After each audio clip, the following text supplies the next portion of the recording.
reputation is of a almost museum-like place where you can go and see all this old memorabilia and have a first quality steak. The place, if you care to, tells a huge part of the oil history of this area. There was never a concerted effort to do that in the decoration, but everything is here that you would need to do that. You take one particular instance and you go back to the Marlin Oil Company and you follow Marlin and you see that logo and you see how it transformed into the Conoco logo. If you go back and research that history, how that happened, it's a very interesting piece of Tulsa history. And we have the signs that show it as well. There's the opportunity to do that, to show not just that it exists and see it, but to do a piece of education as well.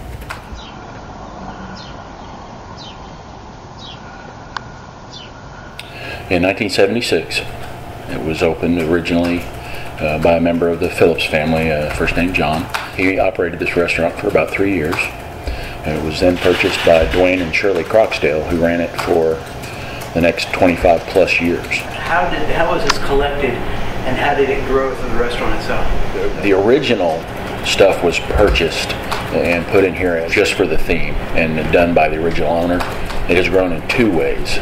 First, through acquisition and collecting, but also our customers who love the theme, the oil themes, bring things here. The companies that you see represented on the walls here themselves have brought some of the memorabilia that's here. There's a John Zink sign hanging in the restaurant that John Zink himself was involved in manufacturing. It was for one of his first shops. The John Zink company brought that out here and it hangs in here now. How many different companies are represented? Oh, I couldn't begin to imagine. Hundreds, I would think. The expected value of what's in the building, just the signage, is somewhere between $250,000 and $300,000. What are some of the more unusual items? We have some very limited edition signs. Probably the most valuable of the pieces are the old gravity gas pumps that we have there. It's an old pump that you had to manually pump a handle, fill a glass cylinder at the top, and it would measure the gas because the little lines that are in there tells you how much gas you pumped into the top. Once you get it to the top, that's you agreed to pay that much. Then it gravity feeds after that out of the cylinder into your vehicle or can. Yeah, there are 4 on the floor here, and they range in value from $3,000 to $9,000. Some of them they're just not replaceable. We're going to not change the decor so much as we're going to rearrange it and provide some historical text. You've got the Spudder rig outside. You can do the same thing with it. It just sits out there now. And at least 3 times a week I get questions from the floor from people who, well, you get questions every day about the rig outside. But you can tell when someone's asking a question that has a deep desire to know what the heck that thing is. Generally speaking, I'll tell them, make sure you come and see me as you're exiting the restaurant. I'll walk out there with them and I show them the rig and tell them what it did, and I show them the spud pieces that are out there and tell them how it worked. And you know that they're just keenly interested in the history of it. It's a 1920s construction. It's called a cable tool rig. It's referred to as a spudder because that's what it does. It's spudded wells, which is different than drilling. It's a percussion or a hammering device. So it just hammers the rock in a long cylindrical hole. That gives you an opportunity out there to put something up.